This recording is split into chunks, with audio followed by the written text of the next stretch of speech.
You're alive. My God, this camera has to be like the worst camera known to mankind. Dogs, get out. Come on. Go. Go. Go.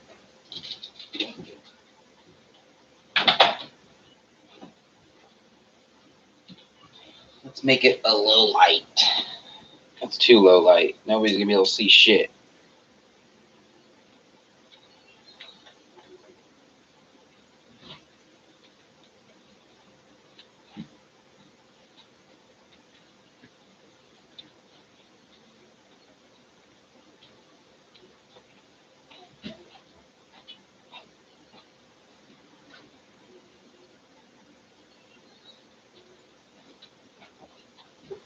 There we go. That's a little bit better.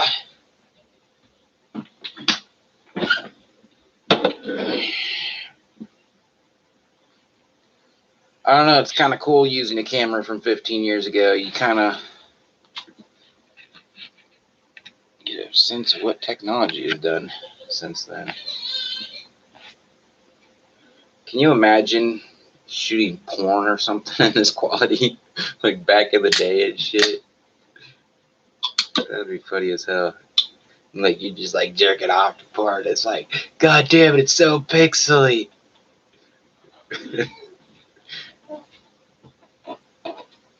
So let's read some news.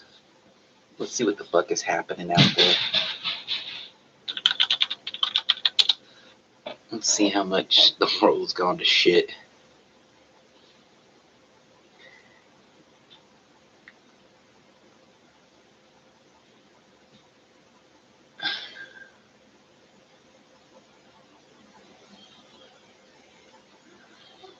You know, I lived in Seattle for a while, and they had fucking a lot of Google and a lot of Amazon employees in the Seattle area. Both those fucking companies are just toxic as fuck. But it's the people that make that shit up. I mean,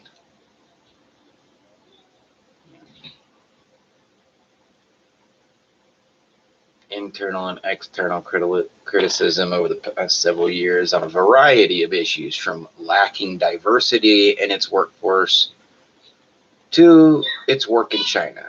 Well, you want to know what? Indians are fucking smarter than us, and Asians are fucking smarter than us.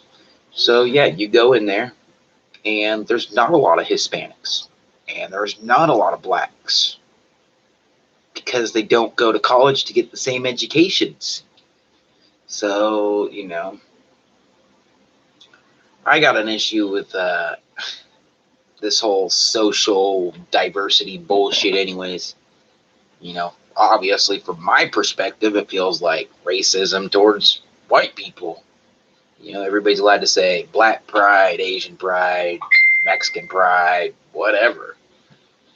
Fuck, white people express the smallest bit of enjoying who they are, their parents, their grandparents, their great-grandparents, their heritage, and they pretty much get shot down.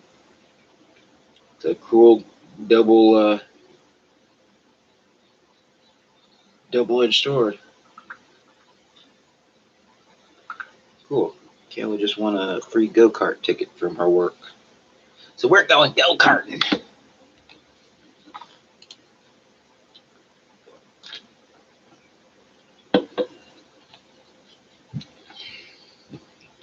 That's cool. This shit's got like live chat, like Twitch and shit.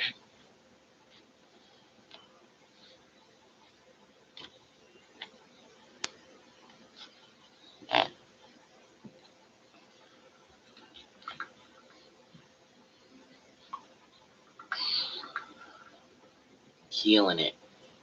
Killing it. She's killing it at work.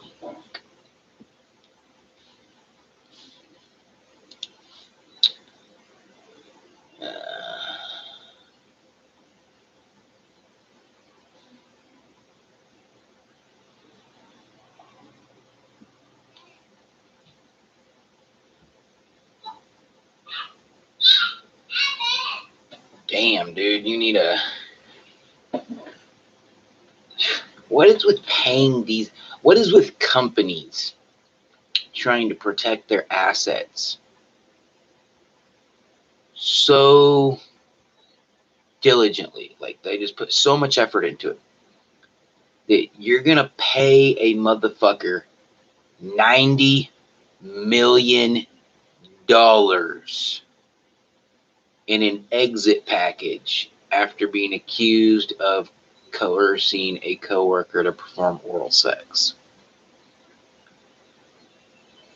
What is this fanny? Like, why do we make that person a champion of the people? $90 million, they can do whatever the fuck they want. We're like, we're sorry you're out there trying to get people to give you head. Okay. That in it of itself is not an issue in my opinion. Guys are going to try to get with girls. Girls are going to try to get with guys. Guys are going to try to get with guys. Girls are going to try to get with girls. That's just people trying to get with people. Just because you're at work doesn't change your biological needs, your hormones, the chemical makeup of your brain. It's not like we're not so evolved that, I'm going to work. I'm just going to flip a switch and, those there just don't exist. Sorry, but they do. And the fact that you people want, people to not behave like that is kind of a fucking joke. Because it doesn't matter if you're sitting on the shitter taking a shit, or if you're playing a game of soccer, or, if you're drinking a beer. You pretty much have the same urges, When you go to work, you don't stop being fucking hornier than shit. Probably even makes it worse depending on who you're around, Work is the number one spot where people, hook up. That's just the reality of it. You become 16, 17, 18, 19, 20, you get a job, you're no longer in school. When you're in school, the number one place you hook up is in school with other people in school. And then when you leave school, you go get a job, that's the number one place where people are, fucking meeting new people, meeting new customers, meeting new people you work with, and they're fucking. That's what human beings do. I mean, it's just the fact that you don't want people to do that is a fucking joke. And the fact that we're going to pay someone $90 million rather than just be like, hey, dude, your coworker said you're hitting on her a little too hard. You were kind of a little abrasive. She said you used the words exactly like suck my Peter, and she just is not down with it. We're going to have to let you go, bro. Why the fuck is there a conversation about $90 million? Like, that's just fucking cracked.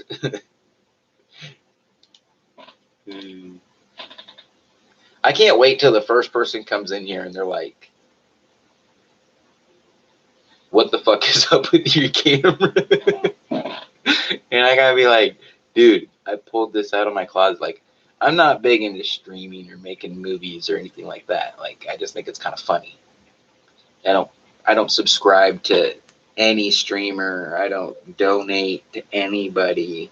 Like, I don't believe it's a job.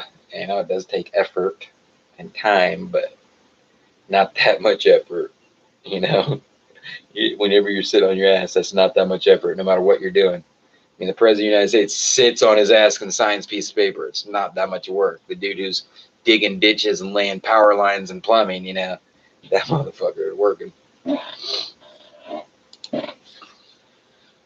So that's probably the problem with Google is, they're paying people $90 million to leave Google after, trying to get their dick sucked. That in and of itself is a cultural issue. We shouldn't be paying people to leave companies. Like, that's just stupid. You're not working for them anymore. Why do they give you anything? You're not anything to them. They don't need to give you shit. You can just go out there and run your mouth all you want. People shouldn't really pay any attention to it, because it ain't shit.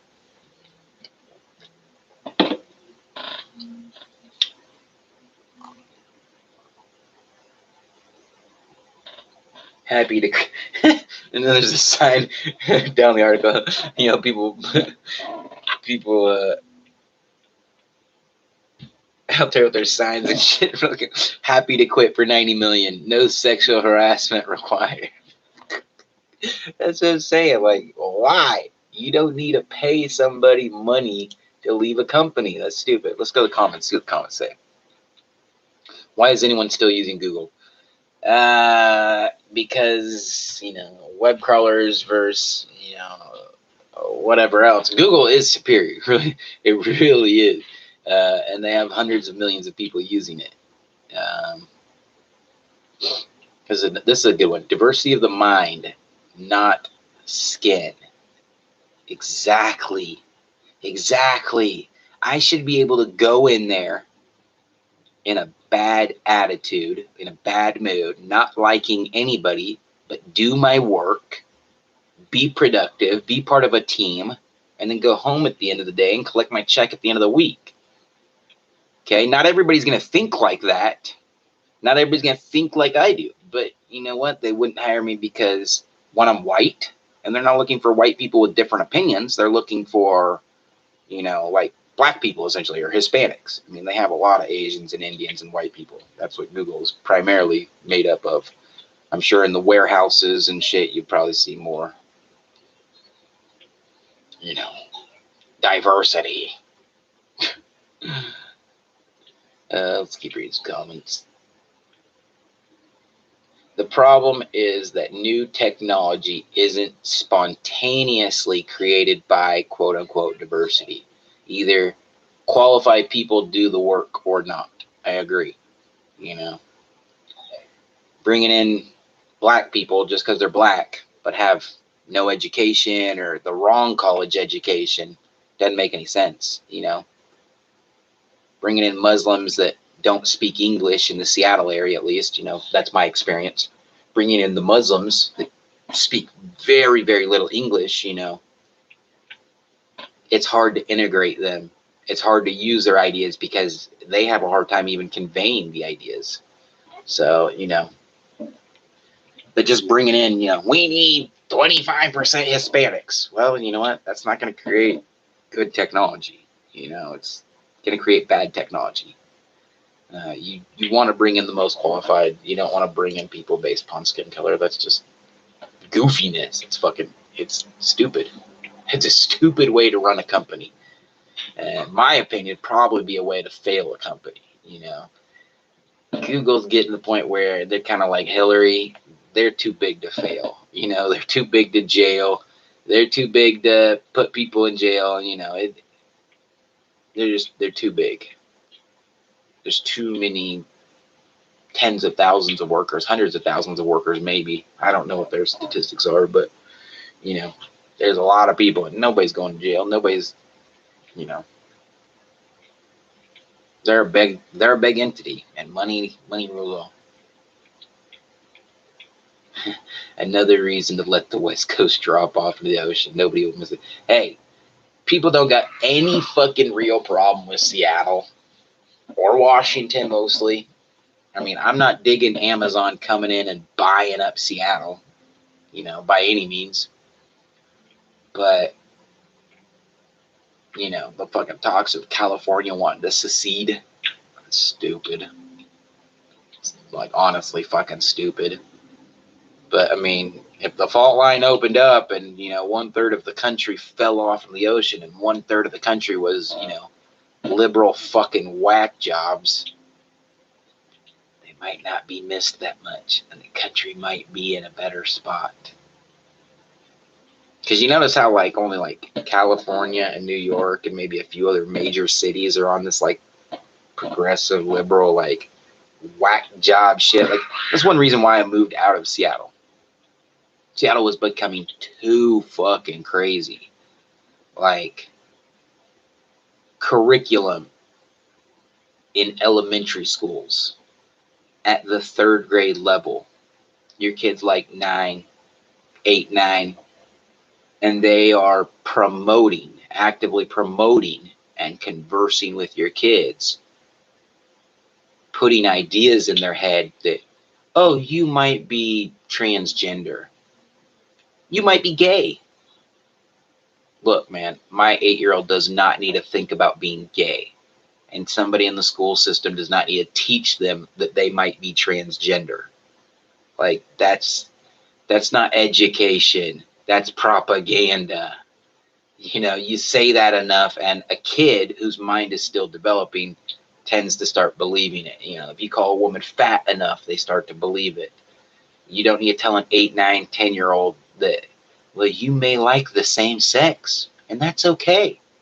You know what? My kid's not even interested in that yet. There's no reason to have that chat. And that chat will come from their parents, not from the school district. So that's one reason why I decided to move away. Like, you know, there are cities and there are areas that are just, they're starting to become so fucking loony that you cannot live there. Like, they just push normal people away. You know, it's that kind of that argument almost that, you know, when communities try to socially engineer the community by promoting diversity. And so they move a certain ethnicity into the area. Well, the people that don't agree with that, the people that disagree wholeheartedly, they'll move away and build their lives somewhere else, you know, that isn't like that. To try to force people like that into that, you know, is just, that's asshattery, you know, that's no, you know, that's you being bigoted, that's prejudice, you know, just let people have their own opinions. If like-minded people want to live together, like-minded people will live together. Just because you force some sort of, you know, just because you engineer this diversity that you're seeking, you know, people will just be like, hey, F you, dude, you know, and they'll just move. That's why you have like these old predominantly white communities, and then, you know, black people started getting some money and moving into those communities, and then white people were like, I don't want to live next to this person, you know, and then they move away and they go start a new community, and then that one gets infiltrated, and then they start a new one. And that's pretty much how America's gone, is every time, you know, communities get infiltrated, they move around, you know, because people like to be near like-minded people. That's why almost all of the Muslims in the Seattle area live in the same exact communities. They live up in Beacon Hill, and they're shipping them in. The city and the state are building tons of like low-income projects, essentially. You know, kind of the way I see it. They're apartment buildings, but you know, they're not the 60s, 70s, 80s big old fucking just square buildings, but in my opinion, they look like the fucking projects. And these immigrants or refugees or people that want to leave their country come over here. And Seattle's like, oh, well, we're a happy-go-lucky town, and we love everybody, and everybody participates, and we're going to make sure that all these people have thousands of dollars a month for free in welfare, free housing, free electrical, free schooling, free medical, free insurance, sometimes free vehicles if they have a large enough family. And they get all that for free, and they don't work. And they come over here with 6, 7 kids, and they just spend their welfare. And the kids run amok, and, you know, eventually people that are old school Beacon Hill house owners, you know, they're going to get tired of it. They're going to be like, you know what, it was nice living up here in, you know, in Seattle. But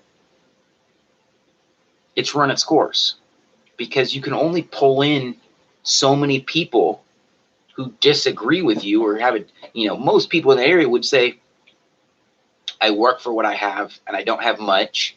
And, you know, the state takes a lot of taxes, and, you know, I just don't think it's fair that somebody comes over here and gets what I work for my 50, 60,000 a year, and this person gets an equivocal amount, and all they did was move to the area, and they're black and they're Muslim or they're Hispanic, and for that, the city and the state are going to give them everything for free. And that just seems really, really messed up. You know, a lot of people disagree with that. I disagreed with that. You know, when I worked in that area, when I did like pizza delivery, they never tipped. Ever. Any of them. Their entire culture. They don't believe in lifting up white people. They didn't believe in giving extra for that service. That's their thought process. Clearly, we, Americans, have a different thought process. You know, we try taking tens of thousands of Muslims and blacks and immigrants and refugees, and give them all this crap. But if you look at the long term, they haven't been participating. They're not bringing up test scores. They're not raising college acceptance levels. They're not doing much except stimulating our economy in a way that we have to give to them. We as Americans have to work harder to support people who don't want to do anything. They just want to come over here and reap the benefits of living in America. Anyways, I'm a little off topic. We're about 20 minutes in. This is cool. This is the stream. This is the rollback stream. This is streaming in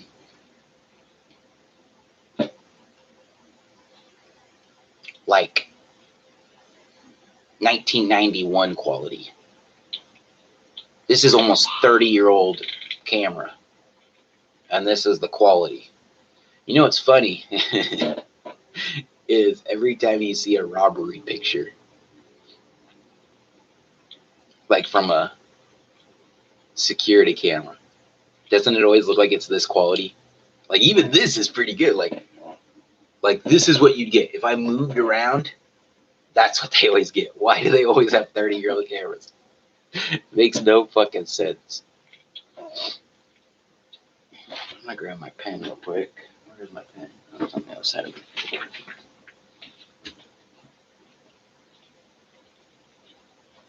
You guys can see me from all the way over here. Pen off the nightstand. Oh, it's empty actually.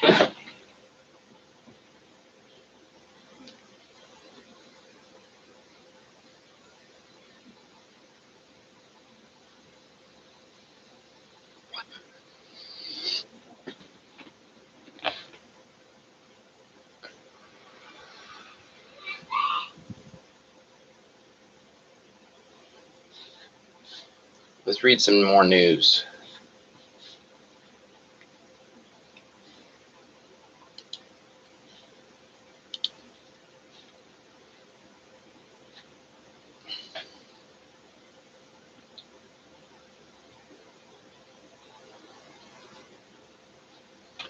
On the blink of blackouts, Texas makes case for new plants. Doesn't Texas already have their own power grid?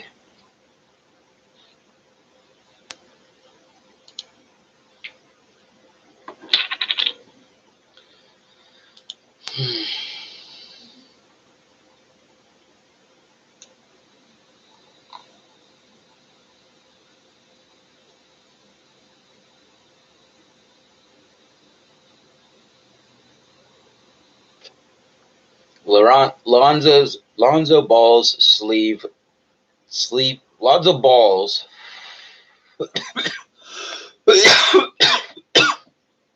sleeve tattoo features stunning portraits of African American trailblazers. Apparently, Barack Obama is a trailblazer, and I can see that. First black president. Okay. It's funny though.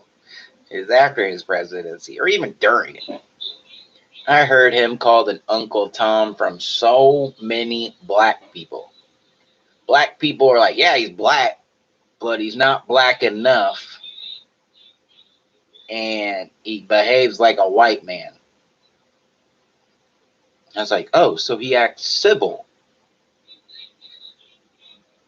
and has integrated himself into American society, unlike the majority of black people that just want to wild it out and act like the rules that are set for everybody are not set for them because they're black. It's fucking crazy.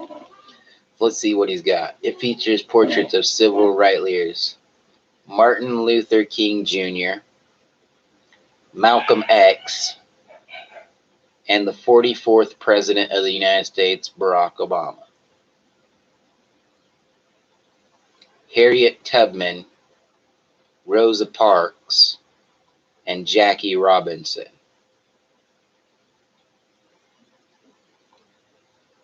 Well, if I had to say, I'd say that he doesn't know his black history very well at all. Because, yes, those are very iconic people. They're iconic. But if you talk to some real motherfuckers, they would give you a list of, people that were probably more important.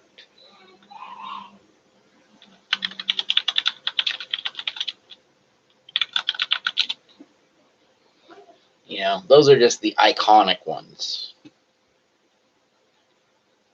I'm surprised he didn't put like Muhammad Ali on there and shit.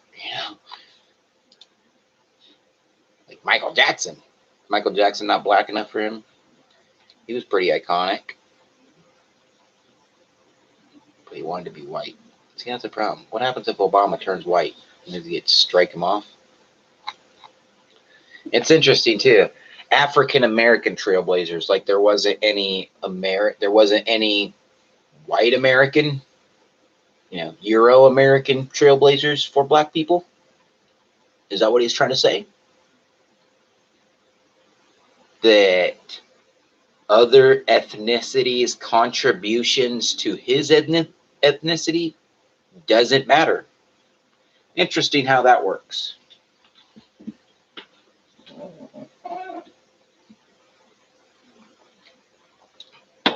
Interesting how that works. How he's allowed to be bigoted and only see the storyline the way he wants to see it. Yep, that's interesting. Like, where's like Abraham Lincoln? I mean, I know he's not an African American trailblazer,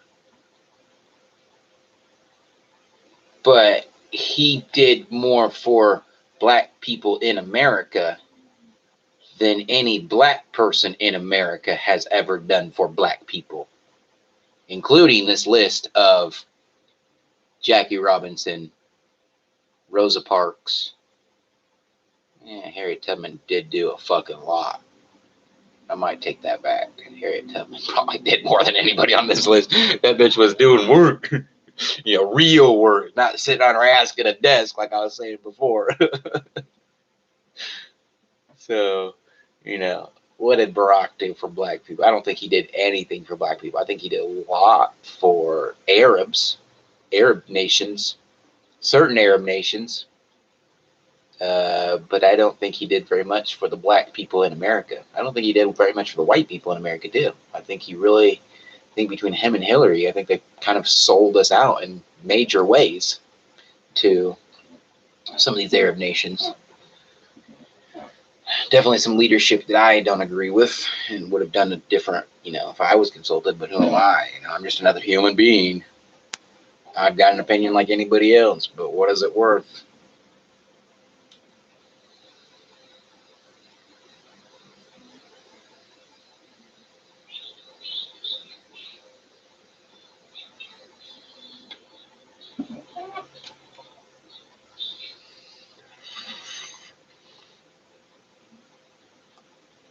That Jackie Robinson one, though, does look pretty fucking filthy.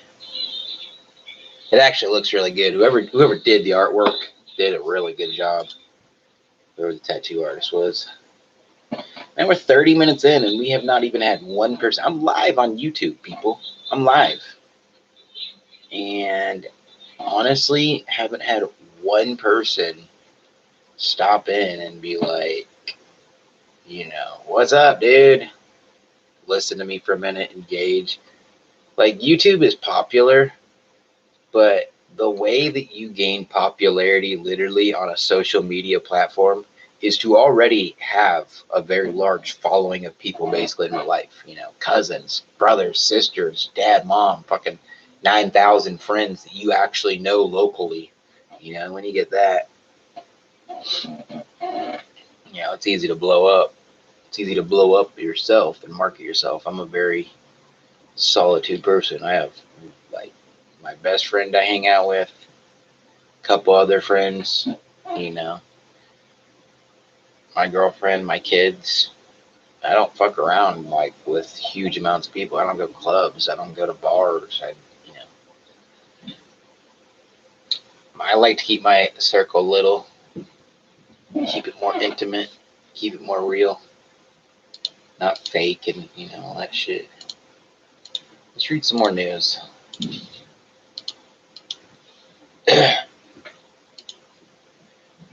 I'm reading Yahoo News, by the way, guys, so a lot, like 90% of this shit is liberal agenda,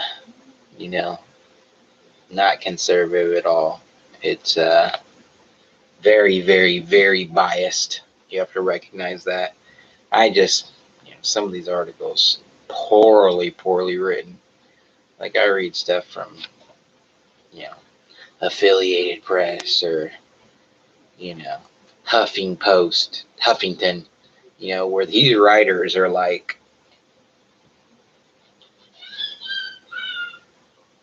they should have paid a little bit more attention throughout a couple years of college, because their writing is like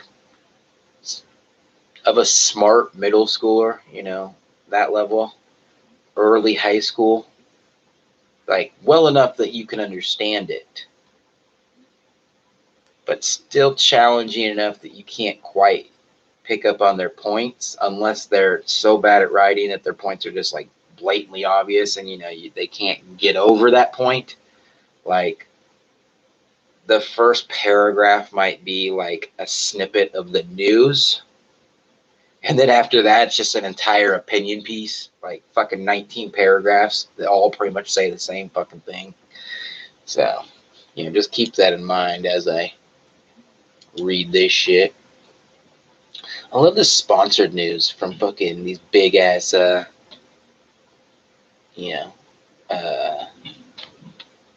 I don't know what they call them, political PACs or whatever.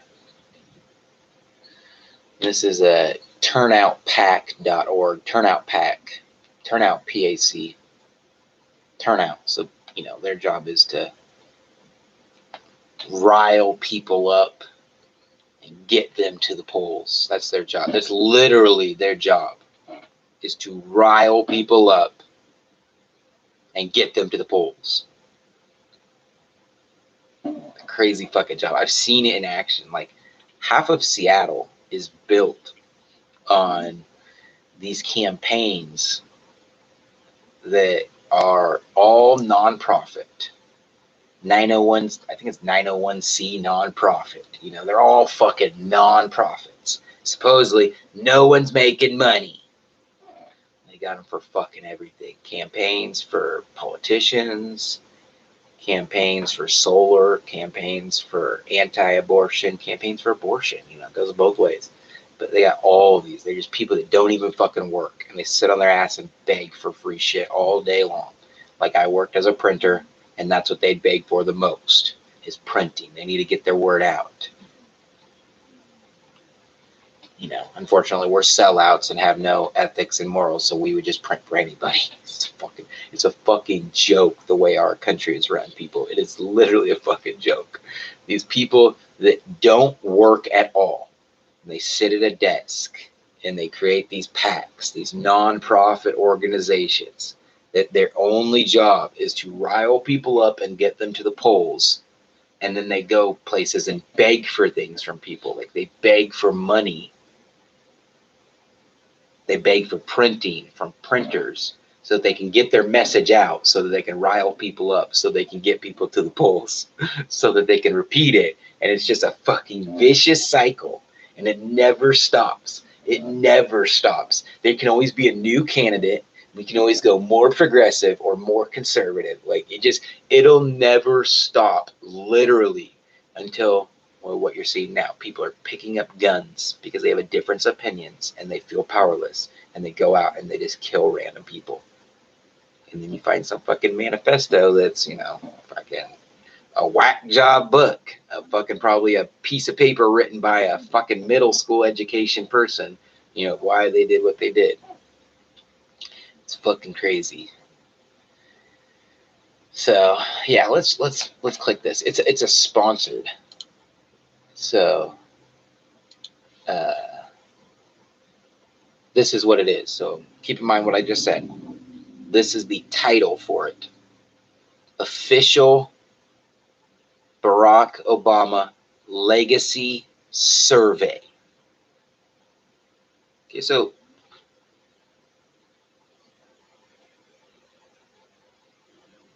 at what point in history have we taken surveys to find out if someone should have a legacy? Either, well, that's not, yeah.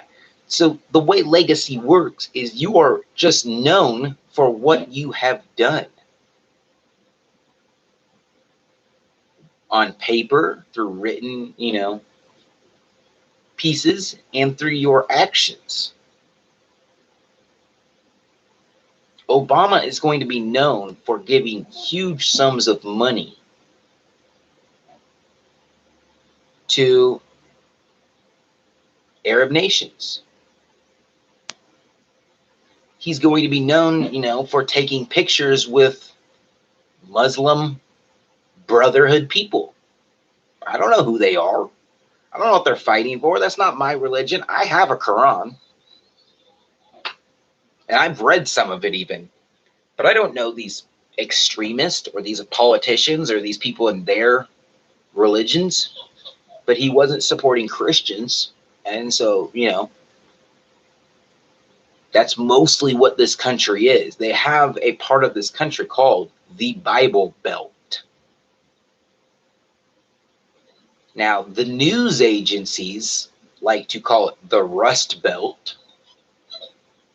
The Rust Belt? Yeah, rust. What happens when something gets old, it rusts, so we're making it sound like, well, this is a problem. It's old. We need to get something new. In the old area of the country, yeah, but traditions are good. Got my little girl crying to get in here. I have to go give her some love.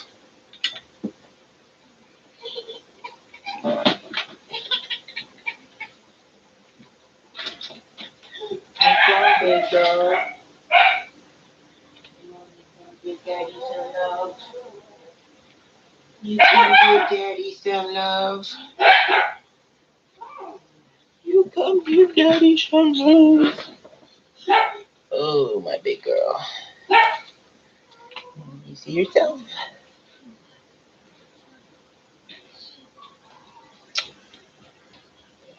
Oh, no. Don't grab my phone. Don't grab my phone. Don't grab my phone. See you, Daddy? You see your daddy? You see your Rory? You see your Rory? And my beautiful Rory. I love her. What's wrong, big girl? Oh, we're getting close to nap time. It's almost 11. Don't cry. She's not crying. But it's almost nap time for her. It's bedtime. Take a nap. Almost, yeah. It's almost time for her to take a nap. We need to get her a cup and go take her upstairs. Yep. All right, let's take a nap. Let's take a nap, Lori. Okay. We're gonna do pizza for lunch. Sorry. Next way.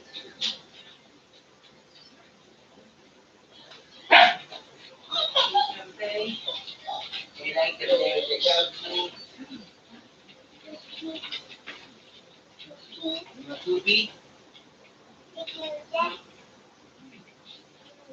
Hold on, don't move. Don't move, don't move.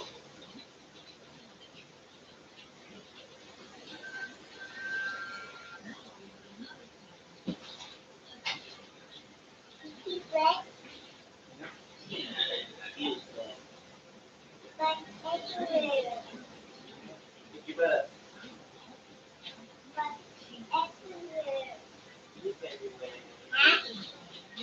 Now, Dad's gonna have his hat on.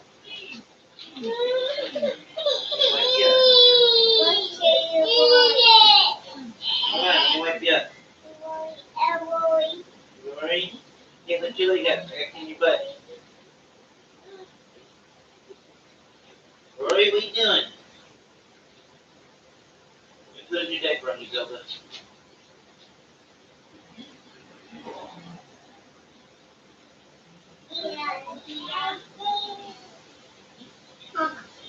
No, don't do baby cat. Yeah, baby.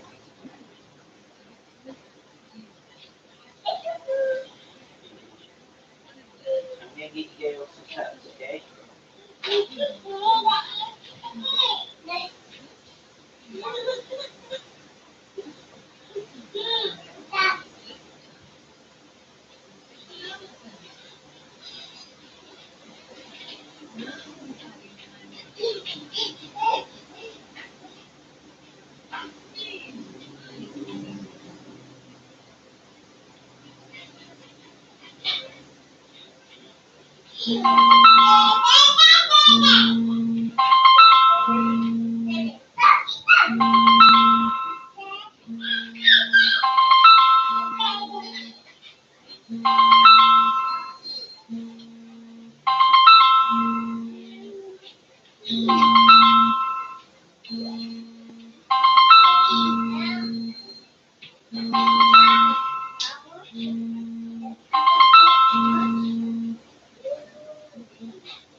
All right, Rory, let's go take our nap.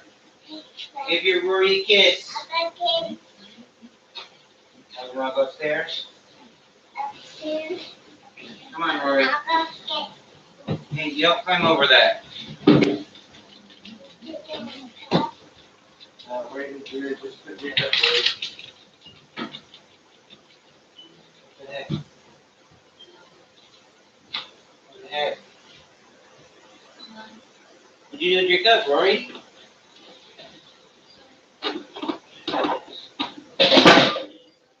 All right, Rory, let's go.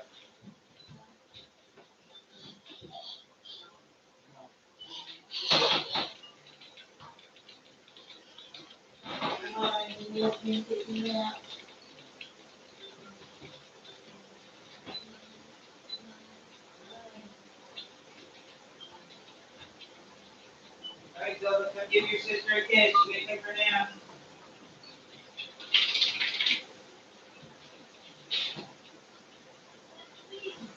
Kissy kiss.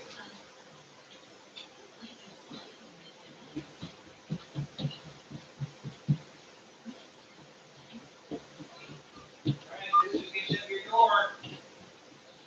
Give her a kiss. Shut the door. Shut the door. Shut the door.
Love you. I love you more.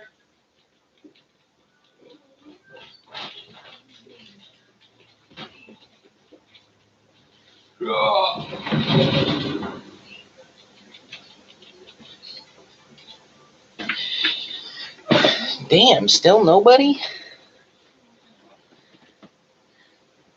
Still nobody.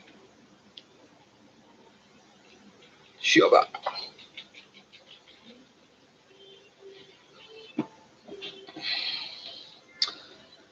Well, guys, if you skip ahead to this point of the video and you don't watch anything else, I'm recording on a video on a camera that's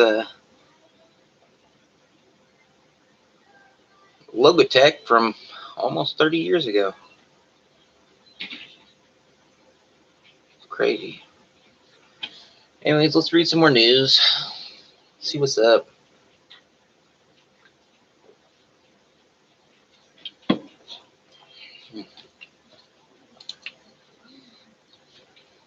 Oh yeah, before I left, we were talking about Legacy. So the turnout PAC official Barack Legacy. Okay, so Oh, here's where it gets good. We don't wait long to rile up our base because we got to get them to the polls in 2020. Trump. It's literally the first word. They're so obsessed. They want to rile up their base so much. The first word has to be a trigger word, trigger word, trigger word. Trump is attacking Barack Obama's amazing legacy. Dude's been out of office like 2.5 years, and you guys are already talking legacy?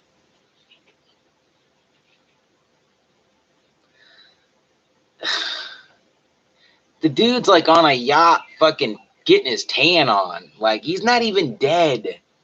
You guys want to talk legacy?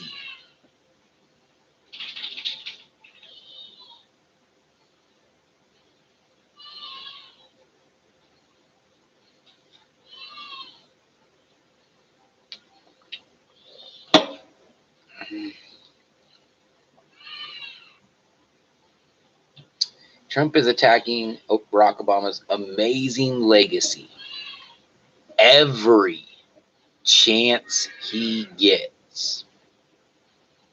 So we need to hear what you think of Obama's legacy. Begin the survey.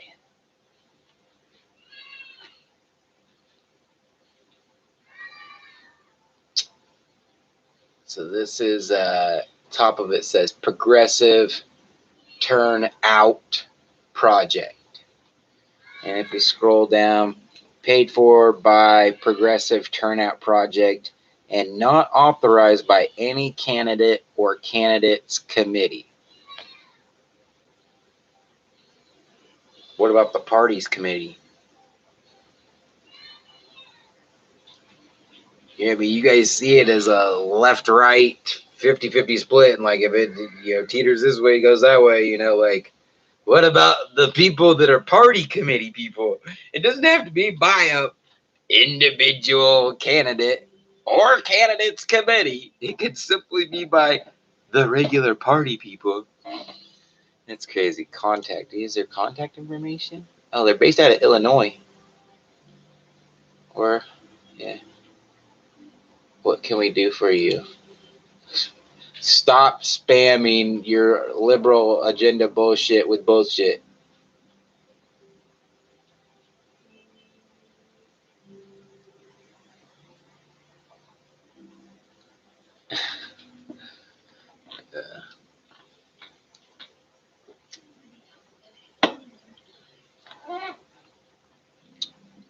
You have to enter your email so they can spam you 9,000 times and your zip code to be. Let's just fake@fake.com. Zip code. I'll give them my real zip code. Fuck it. I'm in the heart of the Rust Belt. Begin your survey. No, I did not vote for President Barack Obama in 2008 or 12. Did you support President Obama's presidency? No, I thought it was crazy. I think before he even did anything, he was given like a Nobel Peace Prize. And I'm like, what the fuck? What the fuck? Like, there are much more important people than you to be given that shit to, Which of Obama's accomplishments do you care about saving? So they have Obamacare, marriage equality, the Paris Climate Agreement. We've already, I think, backed out of that. Wall Street reform, we never even started that. Lilly Ledbetter Act, equal pay. I mean, we already have equal pay. That would just be giving additional pay to women. I mean, basically be sexism, where women were probably paid more than men in most positions, which, all right. Saving our economy from the Great Recession. We had that. Wasn't that like in the 50s? Or all of the above? Or other?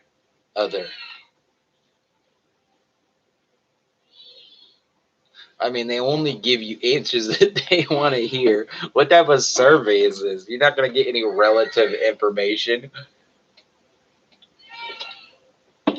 Oh, do you think President Obama moved our country in the right direction or the wrong direction? I'm going to say the wrong direction. We wouldn't have a Trump-like candidate now if we didn't have an Obama-like candidate then. And you could even go back and say, well, then maybe the Obama candidate was the response of a Bush. But maybe the Bush was the response to a Clinton. But I don't know.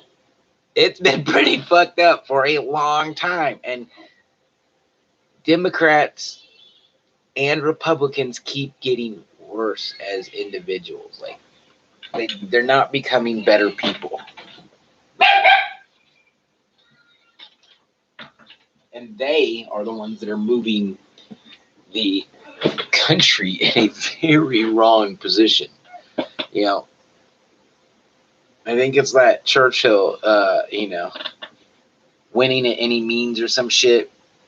You can't live life like that. There has to be a point where you go, you know what? I don't think I'm going to do anything to make sure my side wins. You know? I don't know. It seems very fucked up. How concerned are you with Trump's attempts to destroy Obama's legacy? Not at all. Very concerned, somewhat concerned, or not concerned at all. I'm not concerned because legacy isn't what the next guy, says about you. Legacy is already what's on paper, what you've done, your actions. That's your legacy. So I don't think Trump's statements hurt what he's done. They don't change what he's done. So his legacy is ultimately going to be what it's going to be, regardless of somebody else's negative connotations. I mean, I could sit here and tell you that Kobe was a bad basketball player till I'm blue in the face. But on paper, what he's done and his actions of what he's done outweigh that. So, I mean, there's no weight on this earth as far as I'm concerned. There's no weight that, everybody's weight of judgment weighs the same. If, President or former President Barack Obama saying, hey, Chris, you're a great young man. And Trump could come to me and go, hey, you are a great young man. But probably neither of those weigh as much as my grandma going, you are a great young man. And ultimately, none of those are going to matter if my religion, if my Lord says you are a great young man. You were a great young man. So, that's just my beliefs. What are you willing to do to protect President Obama's legacy? Sign petitions and take surveys like this one to stop Trump. Well, taking a survey doesn't stop Trump. And signing petitions just creates a lot of desk work. Desk work doesn't create change. Then you just got to get people signing petitions to win things. And that's not the way to run a country. The country shouldn't be run by eager go-getters that are standing out of the fucking Walmart pestering you to sign shit to legalize or to criminalize shit. That's not the way the country should be ran. Okay? Encourage friends, family, and neighbors to register to vote. I don't. I think voting is a sham. What I learned very young, because I got into politics very young, in elementary, we started doing president, school president, vice president, treasurer, and those positions don't do shit. Really, they don't do shit. It's more or less for the show to educate you. And what I found out in the 4th and 5th grade was politics and getting elected is nothing more than being popular. And popularity can be manipulated very easily. And I learned this as a 4th and 5th grader. So I was like 10, 11, 12, something like that. 10 or 11, I think. I don't even know how old I was in 5th grade. But that's what I learned. And you know what? I applied to be treasurer. And the shit went down easy. I made a couple posters, went and talked to the couple cool kids, got them on my side. Bam, I was done. I won that shit. It wasn't difficult. And I realized in that at no level would it be difficult. I'm staring here at a Barack Obama photo. The guy is very photogenic. Whether you're homosexual or you're gay or you hate blacks or whatever, whatever the case may be, you're straight. He's a very good looking man. He's always well dressed. He looks like he smells good. He looks like he's groomed well. You see that in the photograph. He's smiling. His eyes are twinkling. He's got that gray hair going on. I mean, he looks harmless. He looks like he would be friendly. That's all a image facade. That's him tricking you. That's him becoming your friend and shaking your hand and smiling at you and being polite. Those aren't, that's an easy way to manipulate people if people are willing to fall for it. Man, 1 hour live, and I am live. Am I really live, YouTube? Because really nobody has come in to even say anything? I don't think I'm live. I bet this shit is bullshit.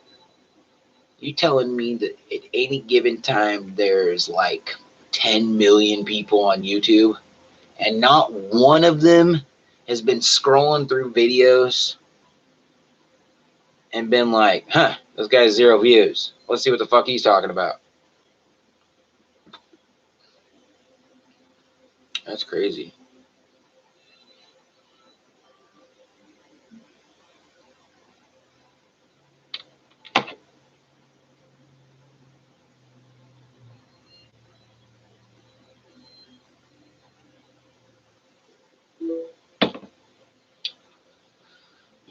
Got the girls down for a nap. Hopefully Zelda lets Aurora sleep. And make my morning go fucking nice.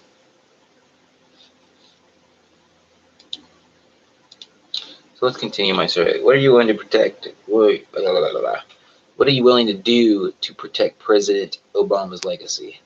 Volunteer for campaigns, vote in every election, share information about voting on social media, donate to organize.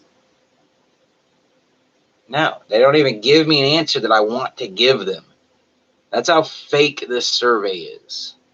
This survey literally is them trying to get information to feel good about themselves so that it will reassure and back up whatever their plans are moving forward. If they're like, yeah, everybody says they're going to donate to organize and help the Democrats win. If everybody fucking says that, then they think that they are doing something good. You don't even give me an option to click to I will share information about voting on social media. That's what I'll do. Because YouTube is a social platform. I'm trying to be, at least. I have 0 viewers, but I'm trying to be sociable. Maybe it's other people that don't want to be sociable. Okay, maybe I have no problem. I'm trying to share information. Voting is a sham. And any law writer, any person to have ever served in politics will tell you that once something is on the books, it is damn hard. So much fucking harder. It's not shooting the half-court shot, it's shooting the full-court shot. It's not a free throw. It's not a layup. It's not a three-pointer. It's not even a half-court. It's a full-court shot to get something removed off the books.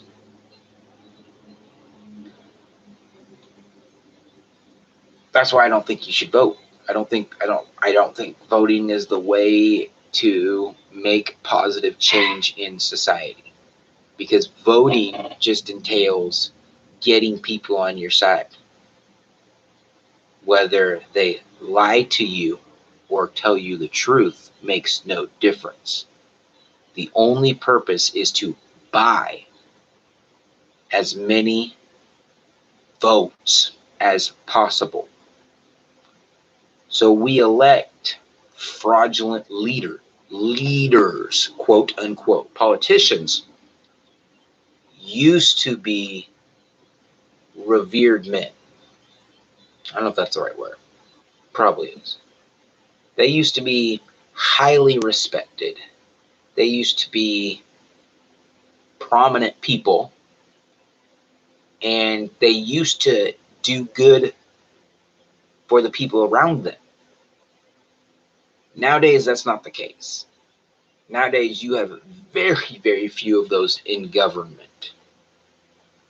And even shades of them, you're not as pure as you'd want them to be. For me, as a conservative, Ron Paul and Rand Paul, uh, you know, that's almost about it. And even I have my issues with them. So, of all, prominent Republicans, I don't really feel that any of them are leaders, including Trump. I don't feel that he's a leader.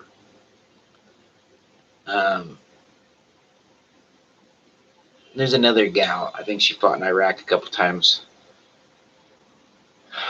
Veteran, I think she might be in the House right now. Maybe she's in the Senate. I don't really know. I don't follow enough of the lower tier people enough, but she seems to be a leader as well. Someone's willing to fight and die for their country. But there's not enough of those out there. And if you're not willing to do that, I don't think you're a leader. I think the person that sits behind a desk and commands someone to fight and die for their country is no leader. And so I don't feel that voting is a good thing. I don't feel that voting has been productive. I think you have to be educated to vote. I don't think a lot of people are educated. The area that I live in, 30%. The town has 170,000 plus. Probably with the census coming up, it'll probably be even more. Probably closer to 200, 220 maybe 250. I don't know. It's a lot of expanded area. But 30% don't read above a 6th grade level. 6th grade. 1, 2, 3, 4, 5, 6. Like that show, Are You Smarter Than a 5th Grader? Some of them are teetering on that. Those people shouldn't vote. They can't probably read questions. They probably don't understand the dialogue behind it. They don't probably understand the implications for hundreds of millions of people. They shouldn't participate. There's a lot of people in this country. I mean, like, we have Hispanics that vote who don't even speak English. They don't even speak English. They're just shown a name to recognize, and then they, check that box, punch that thing, press that button, because it's ingrained and it's programmed into what they need to do. Yeah. And they're doing it a lot nowadays. For a lot of years, people have been speaking Spanish in America. I took 3 years of Spanish in high school. My Spanish is pretty decent. Not the greatest, but, it's decent enough to understand people when they're talking around me and not have no clue. And if I needed to get around, I probably could, It's interesting to see nowadays politicians at the highest level embracing that, when for 200 something years the common tongue of this country, with even Hispanics that have moved here, has been English. But now it feels like they're trying to shape it into, some North America. All of North America belongs to the Hispanics, and we're just going to speak Spanish because because they've deemed it. They all have their own countries, and they speak those languages in those countries. But in our country, for 200 plus years, and even longer than that, because the vast majority of people were, Euro white moving here, or Africans taught English. I mean, the vast majority of this country is English. You're talking 90%, maybe not that high, maybe 85, 80%, speak English as a primary language. But it's crazy to see like these Democrats at the highest level now trying to pander, to immigrants and refugees and people with no voting rights and illegal status and people that are voting illegally. They pander them by speaking to their native tongue and, promise, they lie to them to get those votes. And that to me is wrong. I don't think that voting is the right way to rule a country necessarily, when so many are uneducated, and to the point of being so uneducated that they just follow what they are told to follow because they don't know how to think differently. They don't know how to think. So $3, that's all we're asking.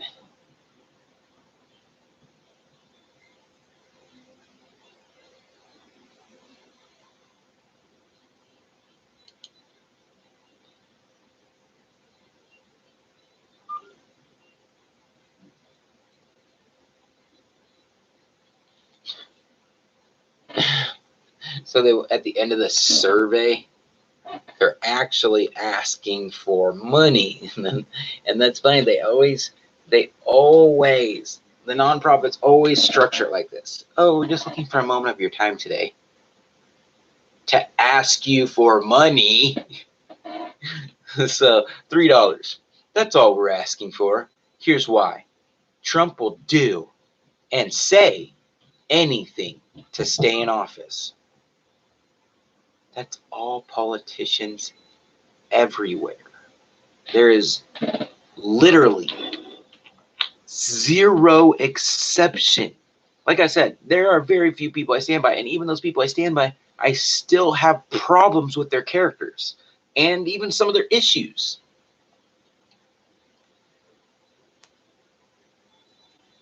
So why would Democrats be any different? Why would President Obama be any different? Trump will do and say anything to stay in office. You don't think Obama wouldn't do or say anything to stay in office? The man's not dead yet, which means he's going to go back to, another level of government and work it. That's what they do. They do or say anything. And if people buy that shit and people vote for that shit, you have sold your vote for a lie. And if you're going to sell your vote for a lie, you're as good as a liar. That's why I believe both parties are fucking liars. If you're a Republican, you're a liar. If you're a Democrat, you're a liar. You will do and say anything to stay in office. Every single one of you. Every single one of you. The people that stand up and say, I'm not akin to either party, and I won't behave as these people have behaved, and refuse to vote for their lies. Refuse to vote. Speak with your voice. I refuse to give into this bullshit. Because unless we stand united, we fall. We have to speak with a resolute voice where 95 to 98% of all Americans refused to vote for a presidential candidate. Neither candidate was worthy. Neither party was worthy. The lies that the independents spun, the lies that the Green Party spun, the lies that the Socialist Party spun, the lies that the Communist Party spun, the lies that the Republicans spun. They are all lies, every single one of them. They are lies to get into office, to control your life in a way they see fit, which isn't necessarily like the way you see it. Trump doesn't see life the way I see it. That motherfucker eats with gold fucking forks. He puts gold into his mouth every 5 fucking seconds. I'm sure that the tampons that Melania uses are fucking made of soft gold that absorbs fucking blood, and then they eat that shit. They don't see life because I see life. You know, these people, none of them, not a single politician. You think Ocasio-Cortez fucking sees life the way I do? She grew up in the Bronx. I grew up in southern Missouri. Okay, we see life very different. And now she makes $150,000 a year for seeing life differently than me. Trump will do and say anything to stay in office. So President Obama is relying. He's not president. So President Obama is relying. Okay, we speak English in this country. He is not president. One, you didn't emphasize Trump's name with President Trump because he is the president.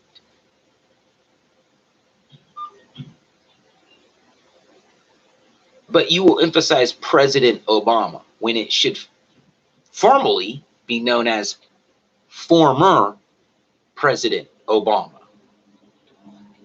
See, that's the shit. That's these guys don't write at but a low high school level, a low high school level. Like these guys spent all 4 years in college drinking, blew their brain away. They got a piece of paper to back it. They volunteer to do this bullshit, but they can't write a survey out that's an actual survey without begging for money. Well, I mean, I know what their job is. But then they use shit English. So President Obama, he's not motherfucking president. See, that's the shit that gets to me. You're lying. You're spinning a lie. And you're stupid because you're doing it intentionally. Is relying us to fight back, defeat him, and save his progressive legacy. You can't just create something and say, that's a legacy. That's a legacy piece. That's a legacy. Look, I have a legacy engine in my FJ1200. That bike is fucking 30 years old, just like this fucking camera. It is a fucking legacy. It is a testament to time.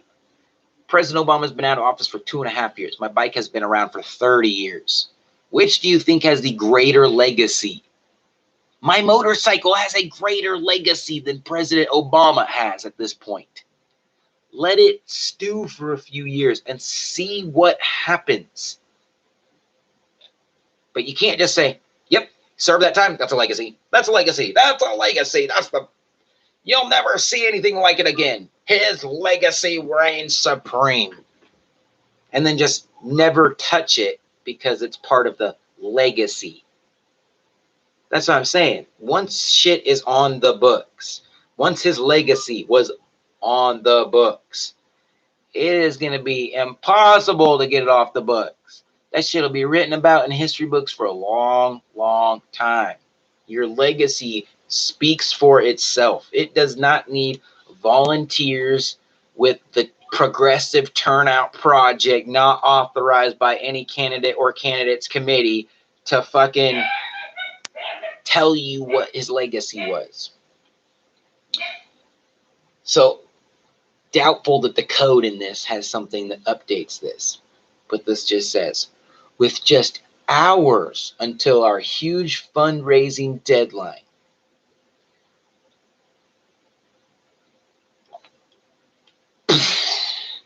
there's no fucking deadline. They can raise money and then they use that money and then they raise more money and then they use that money and then they raise money and then they use that money.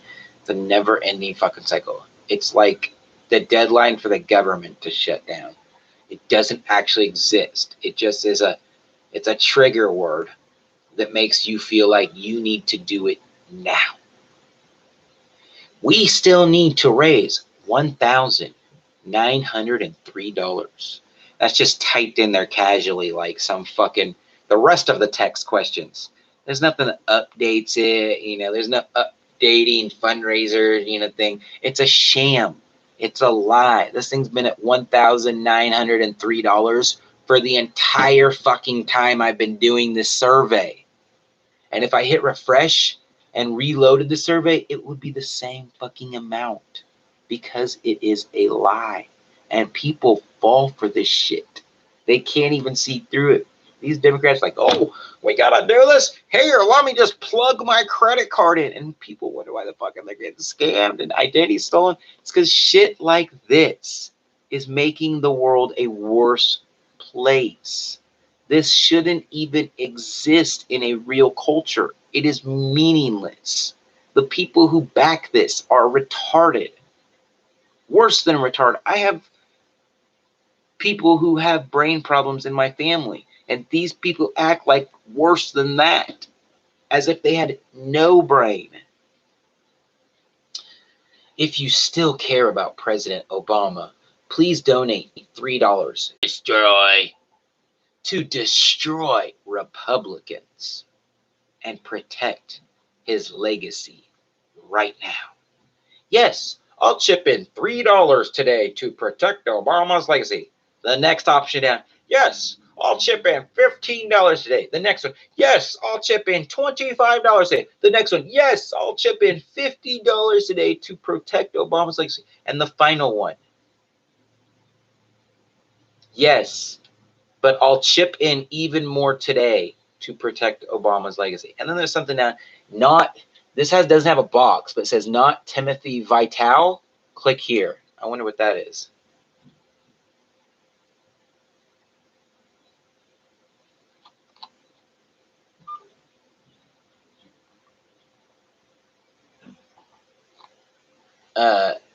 So I clicked that, and then basically it loaded the entire page again with the $1,903, just like I said it fucking would.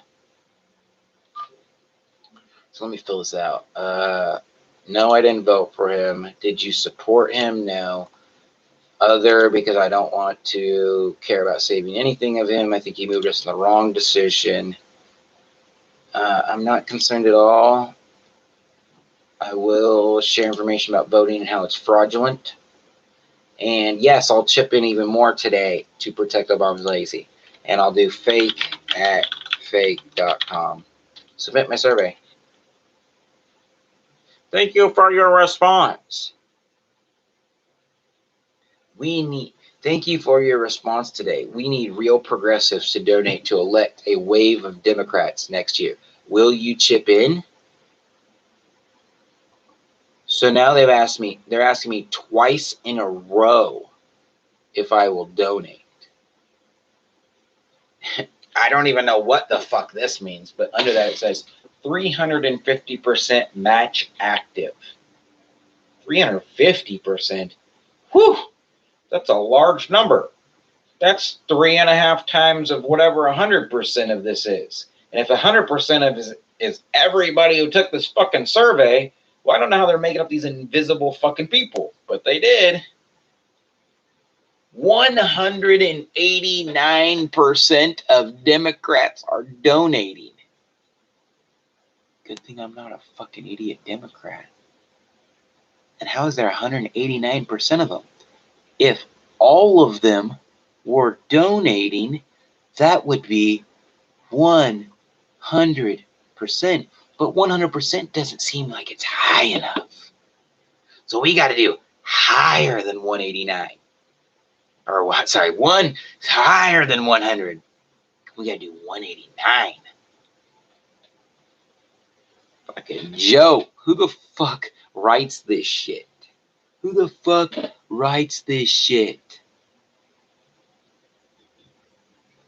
Who the fuck begs for money twice in 2 web pages? Progressive Turnout Project PAC.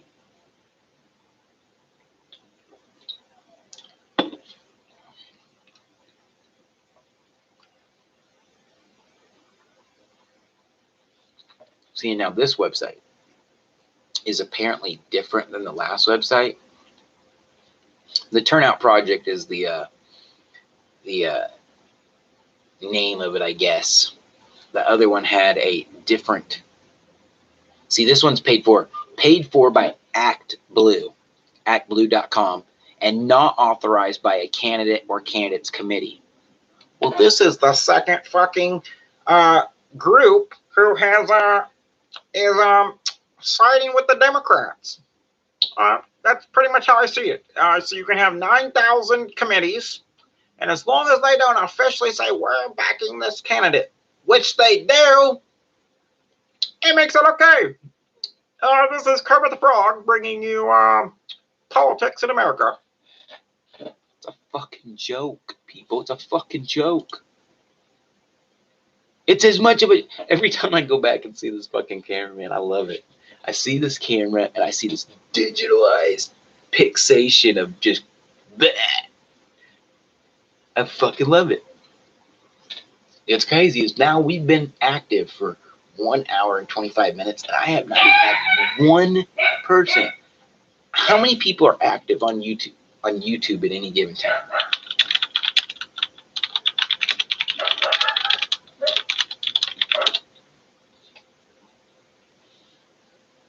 This says YouTube has over 1.9 billion monthly active logged in users. That's like a third, maybe a fourth of the entire world. And in an hour and 30 minutes time, I have not had one person come in here and say anything. That's rough. It's rough. Oh well, I'm bored, so I'm gonna keep reading the news.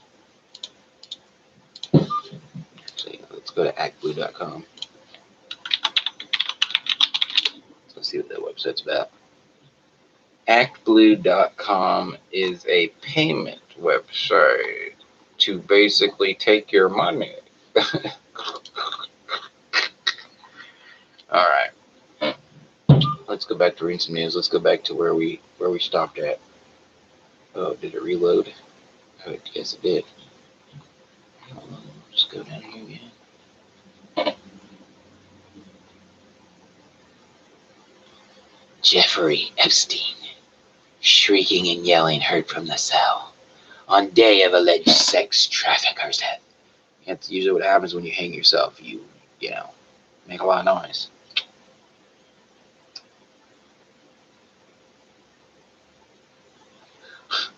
U.S. people. Person accidentally texts Missouri police officer about getting high, and cop's response is epic. This is what I'm talking about. How do you accidentally text a fucking police officer that you're getting high? Only in Missouri where you can't read, but at a 6th grade level. Let's read it. A Missouri police officer is being praised for his humor and wit after he provided the ultimate response to someone who accidentally texted him about getting high recently. On Friday, the Winfield Police Department in Missouri shared a hilarious text exchange on Facebook between one of their officers and a person who believed they were texting the girl who they previously got high with. After the person continuously insisted they had the right number, the officer hilariously decided to prove that he was not the girl they were looking for by sending them a selfie, complete with his uniform and badge. That actually is kind of funny. Like, dude, quit fucking bothering me. I'm a police officer. It's like, no, dude, we were just, you and me, we were at the park, and remember I started feeling up on you, and we were smoking that blunt? He's like, dude, that was not me. I'm at work right now. He's like, yeah, dude, we smoked that whole blunt, and we were sitting there on the bench, and you kind of started rubbing up on me, and, you know, I slipped my hand under your hoodie, your little tank top there, and, you know, he's like, dude, I'm at work sitting at a desk. I'm a fucking police officer. You have the wrong motherfucking number for the third fucking time. He's like, no, dude, remember? Kind of rubbed up on your nipple a little bit. You know, you started to get a little hard, and you kind of grabbed at my cock. He's like, dude, fuck you. I'm going to come arrest your ass. The unidentified person began the conversation around 5 p.m. on Friday by asking the girl if she'd like to go out later this evening. Hey, would you like to go out to the game tonight? It won't cost you. Free hot dog and soda, the message read. In response to the invitation, the officer read, I'd love to go to the game tonight. Sadly, I think you have the wrong number. Get the. What game did we go to? With Sherry and Dana, we got high together, girl. Get dressed and I will pick you up in the truck, remember? Pretty sure we didn't get high together. That is good. That is a good response. This dude's like just going on. Like, get your ass out, come pick you up in the truck, remember? And this dude just shoots him himself. He's like, pretty sure we didn't get high together.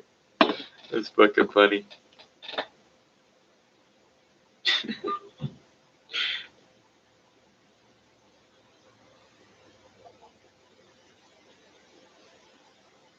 Check my phone here.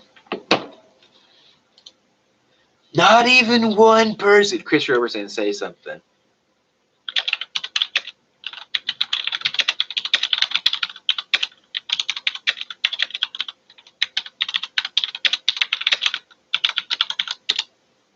Boo. 130 minutes, no friends. Boo at 1.9. I'm telling people I don't even know, fuck you. So if you're the first person to watch this, I'm like, fuck you. That's great. See, that's how you do it. Tell people to fuck off before you even know them.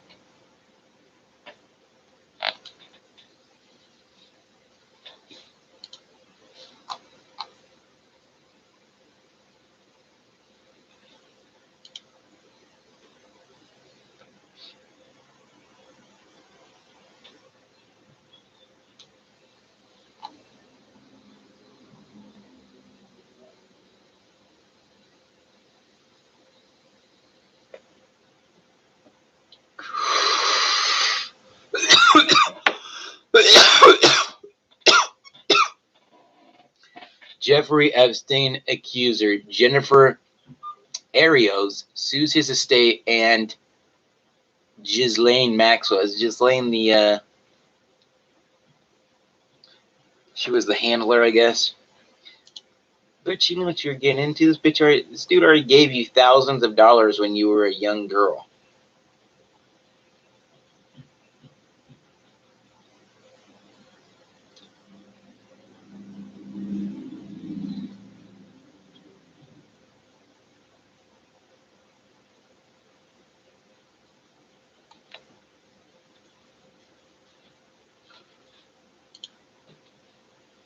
I just need to jump on that, I think. Jeffrey Epstein sexually assaulted.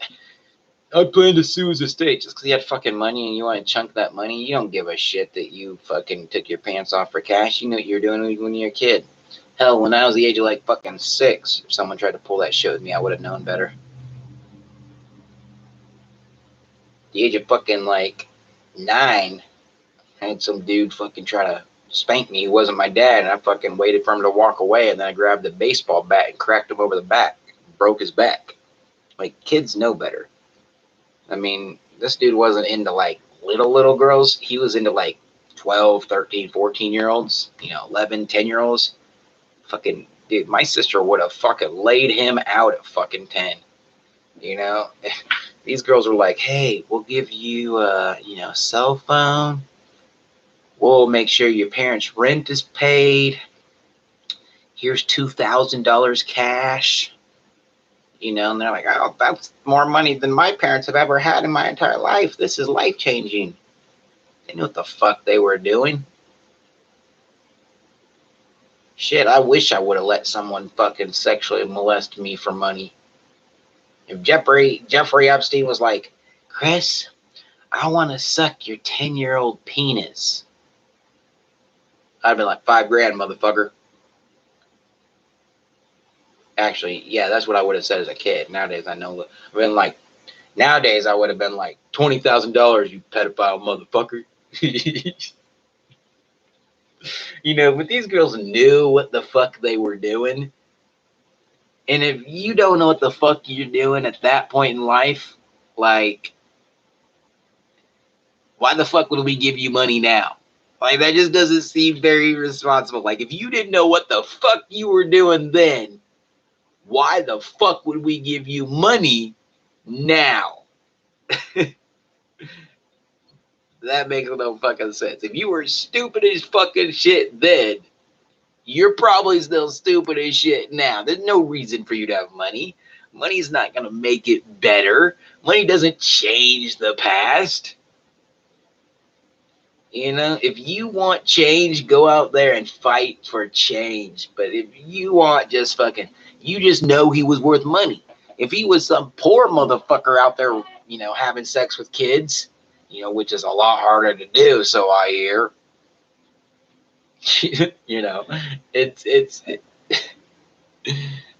and then it's crazy too, because here is the big thing. He was out there doing this shit, and there's a lot of people that came to him because he was very well known. He was so well connected, you know. He was so well connected that when all this shit started going down, Clinton, before anybody said anything, he comes out and goes, "I didn't know Jeffrey Epstein. I never knew Jeffrey Epstein." We're like, who the fuck asked you if you knew Jeffrey Epstein? Like, dude, you're like, you know, you totally just ratted yourself out. And I was like, oh, we got to investigate Clinton. Actually, I had heard this thing way back in the day, way like fucking 10 years ago, maybe more, that Clinton was involved in child pornography. And, you know, and it doesn't really surprise me. It really doesn't. You know, 2 generations ago, it was common practice. 2 generations. You're talking the 80s, the 70s, the 60s. It was common practice. Common. And only in the last, you know, fucking 10 years have we really been adamant about it. But we're not adamant enough because the legal system is so fucking jacked in this country that they're just back out on the streets in no time at all.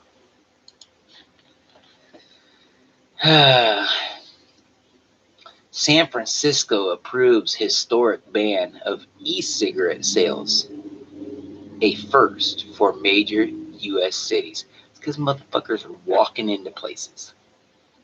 Yeah, I'd like a Big Mac.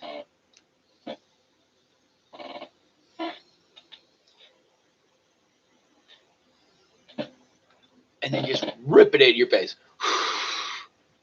This is clear because it's fucking THC, but, you know, people are just ripping these vapes in people's face.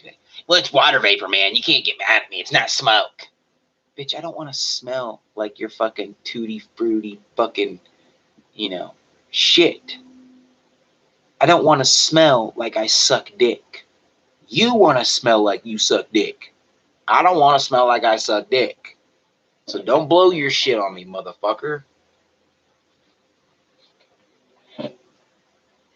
So that makes sense at San Francisco because, you know, nobody wants to smell their dick sucking, you know, vape juice all over somebody fucking going, it's not smoke, it's just water vapor. Yeah, nobody gives a shit. It's fucking rude, dude. It's got spit, saliva, smells like some fucking jack shit. You suck dick, that shit fucking smells like fucking cock and balls. We don't need to fucking breathe your fucking vape shit in. It's just what it is. It's odd that it happened in San Francisco, but it makes sense since there's so many homosexuals that suck dick and probably smell like dick and balls, smoking some tutti fruity fucking vape juice, blowing it on motherfuckers, getting everybody all riled up and pissed off. I know a dude personally who, I got a friend that vapes. His name's Cody. He's a fucking little hick. He loves vaping. He thinks it's the coolest shit. Actually pretty good at it as far as doing patterns, you know, circles, shit like that, smoke rings, doing other cool shit with it. You know, he's pretty talented with it as far as, you know, doing something with a smoking cloud can be. But I also have another friend who's, you know, James, younger kid. He will go fucking ballistic if you blow that shit near him. He doesn't like to breathe it in secondhand. He doesn't like the smell of it. He doesn't like it on his clothing. I've seen him get into motherfuckers' faces for breathing shit too close to him. which is understandable, you know? Teen vaping tied to marijuana use. No, it's not. I never fucking... I only bought these cartridges recently. Very, very recently. I've smoked marijuana for the last 10 years. I don't even prefer these. I get these every once in a while when my people are out of plant. I prefer plant. I don't want dabs, you know. I don't want anything chemically manipulated with ice baths or fucking butane or methane or the fucking next thing. That's what this shit is. It's a whole lot of shit that doesn't grow in the fucking ground with water and sunlight and dirt. It's a drug. I prefer just natural, God-given greens. Naturally occurring thing in nature. No human manipulation required. You plant the seed in dirt. You water the seed. The seed sprouts. It gets sunlight. It grows. Photosynthesis happens. That's not how this is created. This is like fucking bunch of fucking chemicals mixed with some other shit that burns on a fucking, electric coil. I just need some greens. And e-cigarettes probably should be banned everywhere because I don't even think they're much healthier. I think they're pretty much anything you do. Like I always had this one dude. Well, I played WoW with this one dude, and he used to do fucking meth from time to time. But he was real light meth user, real light. Like he still functioned, didn't even look like a fucking tweak. Just normal dude. Ate all the time, normal, slept normal. Like he just enjoyed doing some meth every once in a while. Always fucking said parts per million, parts per million, parts per million. And that shit makes sense. If you're a skinny dude and you drink a fifth, parts per million. How much alcohol are you putting in your little ass body? Some of my friends weigh 300, 350. I only weigh 220. Maybe not even that. I weigh about 205 now. Some of my friends are 300, 350, 400, 450. Those motherfuckers put shit away. They put bottles down. When I drink a couple drinks, I'm fucking, whew. That makes sense. You do crack all the fucking time. You got so much crack in your system, you're just doing and doing and doing. Parts per million. But if you just do it every once in a while, you just do some of that tree. You don't do this shit. This shit's fucking, too much. Too much. In-game, quote-unquote, Easter egg reveals secret Avengers plan for Infinity Stones. Holy shit, some people are far more nerdy than me. Anyways, politics. George Conway runs out of words to describe Trump's latest bonkers rally. Whatever. Don't retire without using this tool. North Korea defector and her son found dead. Seoul police. Okay, so if a North Korean defector and her young son have been found dead in South Korea, that means there's North Koreans in South Korea. Why can't we sneak a South Korean into North Korea and just murder the motherfucker and replace him?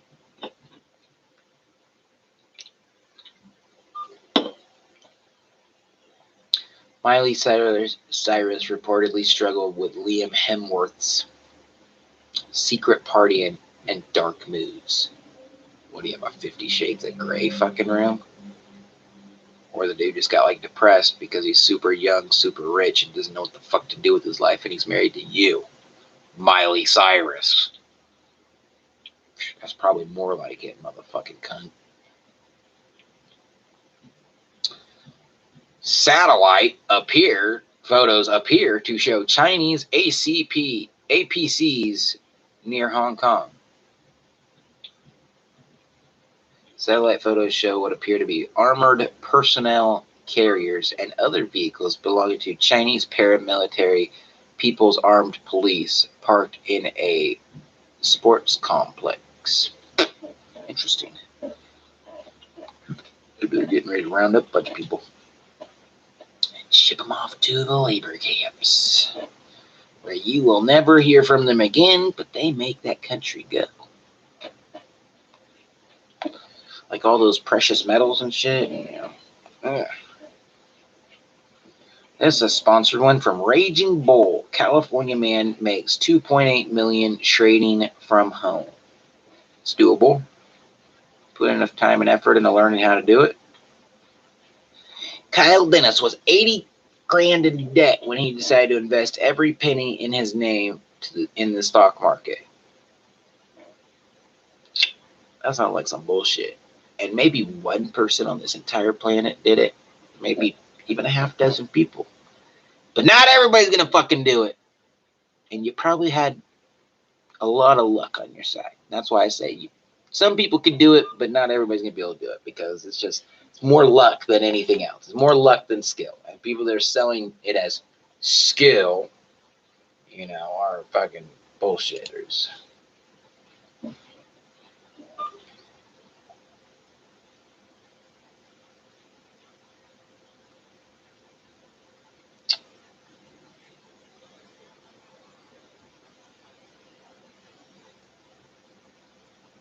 Sheriff. Deputy was on duty when he tried to have sex with minor in predator sting. Wow. Trans woman arrested after being barred from women's restroom in Quezon City. Because you're not a woman. You're a man. You have a penis.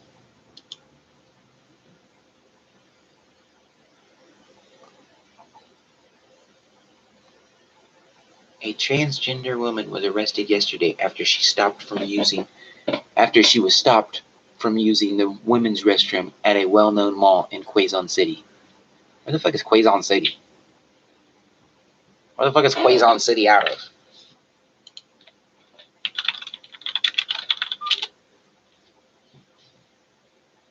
It's in the Philippines. Who gives a shit? That's not even news for us.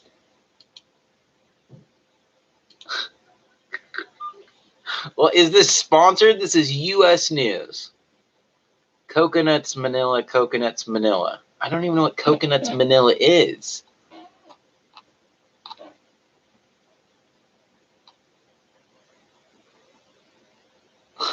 Who gives a flying fuck? Oh my god.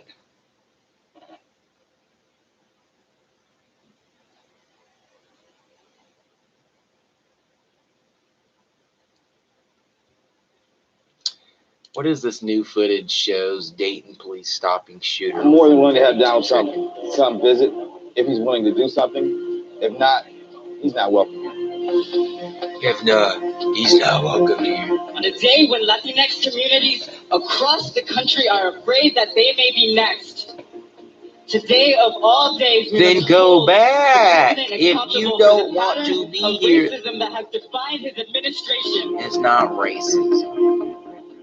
Racism is actions.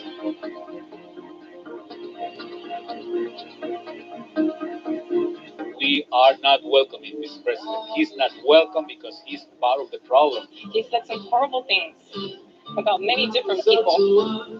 Some of your people are rapists.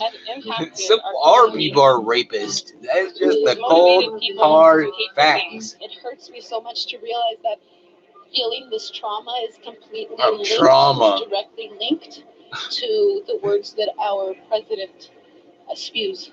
Spews? Spews. And it's sad. Oh, is it?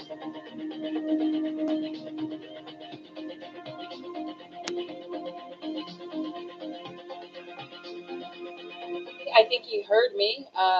I don't know if he will take action. I'm hoping for the people of Dayton that he does.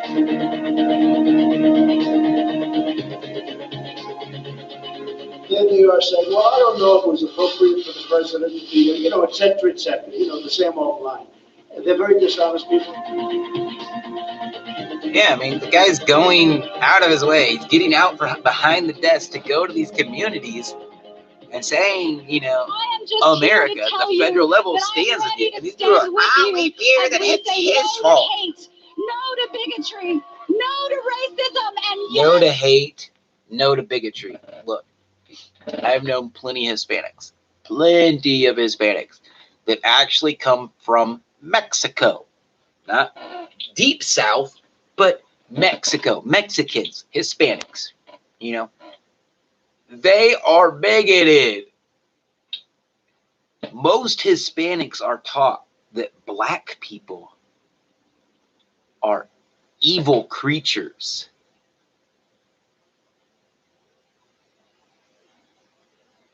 The same way that black people are taught that white people are the devil.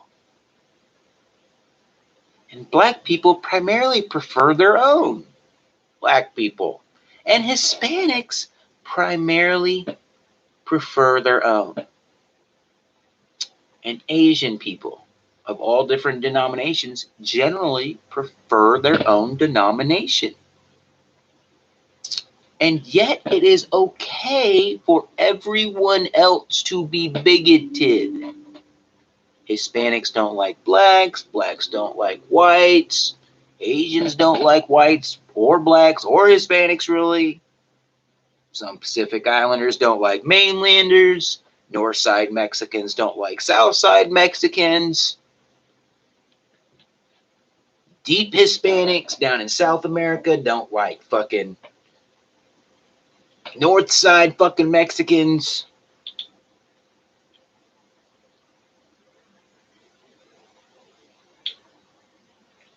Why? Why is it not okay to be bigoted? We are all bigoted people. Bigotry seems fine. It's a preference. I know white people, like my sister, that don't like white people. They don't prefer white people, and they are white. Likewise, I know black people that don't like their own people.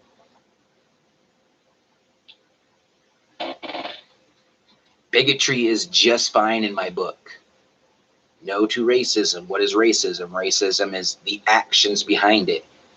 I never see anything that's racist about Donald Trump. You can't talk down about the country until you leave the country. As would any American. We work, die, bleed, and fight for this shit. This is our home. You know, if you don't like my house, if you don't like my neighborhood, get out of it. Go somewhere else. Be part of a different group.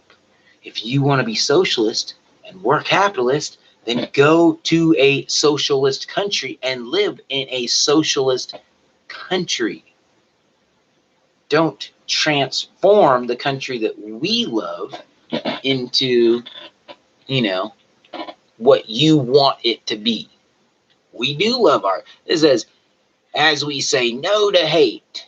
Yeah, we say no to hate. No to bigotry. I say yes to bigotry. I think it's a great thing. No to racism. You're right, I do say no to racism. And yes to love. I agree with that. But this just shows how different a Hispanic or a group of Hispanic protesters feel than me. Some of these people might be first-generation Americans. Second, third. I'm like a seventh-generation American. My family's been here forever. My family shaped this country for me, not for them to come into this country and tell me how I need to live my life. I don't believe that. I believe that bigotry is acceptable. Hispanics love white people. And equally, some hate white people. Black people hate white people hate black people. I have no problem with that. I have no problem with communities living to their own, and I have no problem with the ones that want to get away from their communities and be amongst other communities. People should be free to have that choice. People should not be condemned for that choice. That is wrong. That is not how the founding fathers saw this country. And if you don't like the way they saw this country, Go be part of another country. There are plenty of countries out there where if you want to be a socialist, you can be it. If you want to be a communist, you can be it. If you want to be, part of the People's Republic of China, go try to be it. Go see if they're as accepting as you want this world to be. It's crazy. It's crazy. I'm tired of everybody putting shit down. Do something. What do you want them to do? You can't do nothing. No guns. What you want to? So there's 340 million. You want to what? Send the police door to door and knock on the door and have home raids and have them take guns out of people's houses and essentially start a war, because there's going to be people that are not going to give those. So when one cop comes to my house and I shoot him down, and then the next cop comes and he brings 2 cops and I shoot them down, and then the next time they bring 3 cops and I shoot those 3 cops down, where does it end? It would never end until they sent enough police force to kill me. And that would have to be that way with many, many other Americans. And I'm not saying me, because I don't even have any guns, but I'm just saying, like people that think like me. There are going to be people out there that have entire sheds of ammunition, tens of thousands of rounds. And a police force would have to bring 20, 30, 40 guys, a SWAT team, snipers. You would feel safe with that happening every single day throughout the week in your neighborhood? These patrols to come into your house and check your underwear drawer? So what do you want? Because we have laws on the books. I don't get, there's like nobody that's actually having this conversation. And there's so many people involved in the conversation. The conversation isn't going anywhere.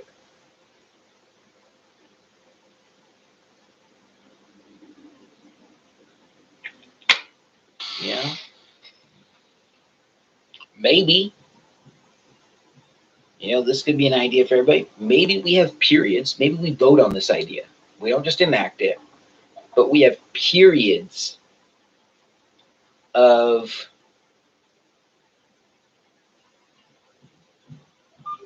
five years, every other 5 years, where let's say that,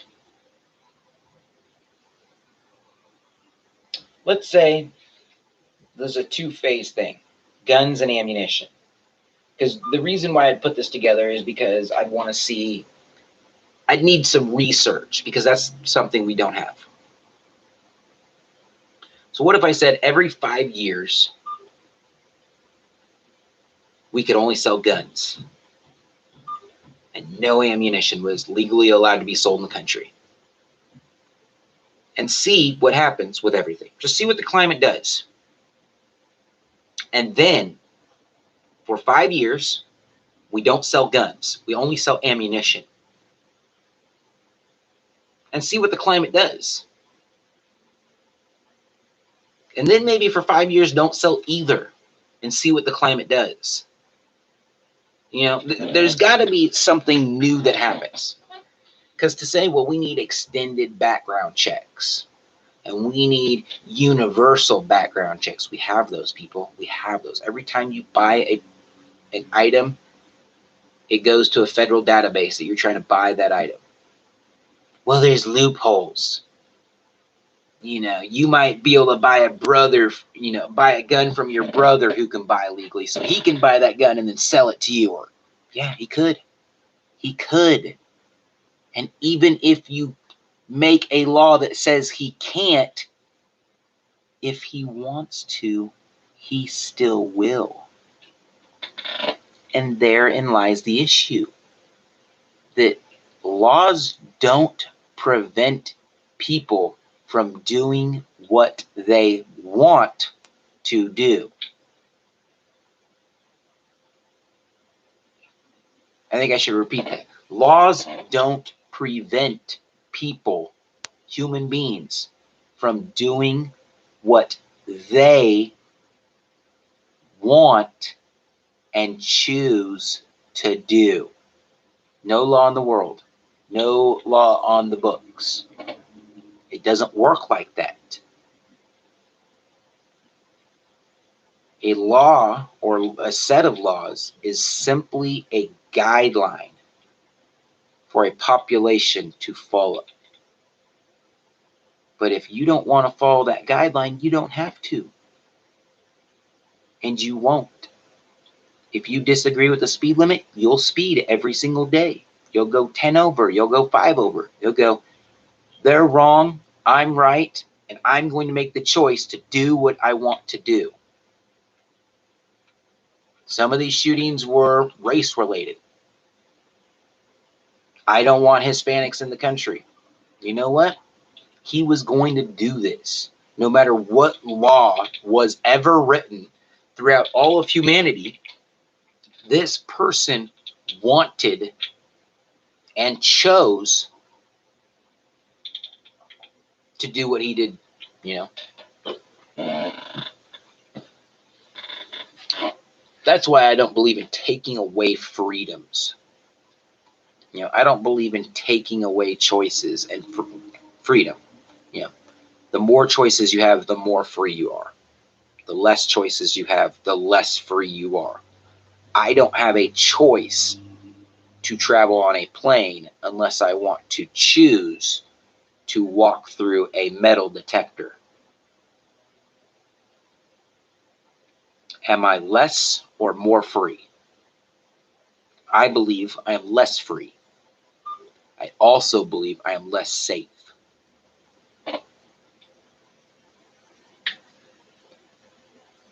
Because I don't believe in selling out my freedoms for safety. I don't think sending officers door to door to take weapons out of people's hands is going to make the country a better place. But I do think we need change, and we need less people involved in the conversation, and we need more people actually doing things and giving the population the choice to vote on things. You know, people might want to vote. You know, if you did real things, if you weren't just spinning lines. We need universal background checks. We have universal background checks. We need waiting periods for all. We have waiting periods for all purchases.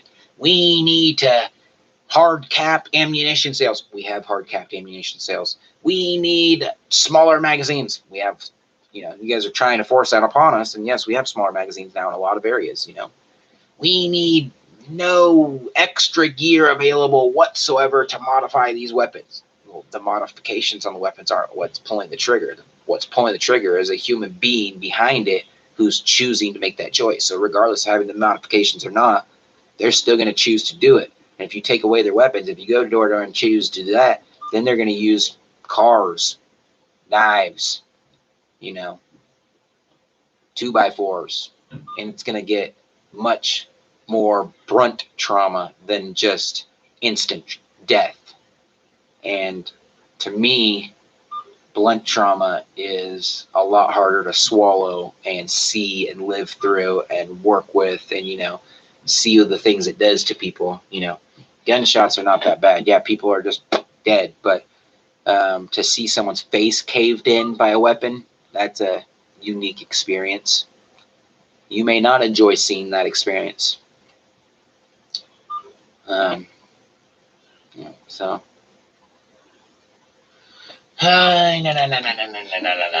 2 hours and 3 minutes and no people. Fuck the YouTube community, man, for real. This shit is not live. I don't know what the fuck lies this shit is spinning, but there's no fucking possible way there could be 1.9 billion active logged in users a month. And the fact that I've been online for 2 hours now and not had a single person view. Feels bad, man. All right, well, I'm done reading the news for today. The news is full of a whole lot of bullshit, just like it always is. But I might do this again because I don't really do too many YouTube videos. I don't really do too much of anything. I just don't really like doing, you know, just mainstream shit. It always just feels fucking. It feels wrong to me. It feels wrong to sit on a computer for 2 hours and talk and just expect people to listen to my opinion. Like, I just want people to listen if they think I'm funny, or, you know, I got a unique. I do have unique perspectives. And, you know, probably a lot of people don't agree with me, but maybe some do. So, yeah.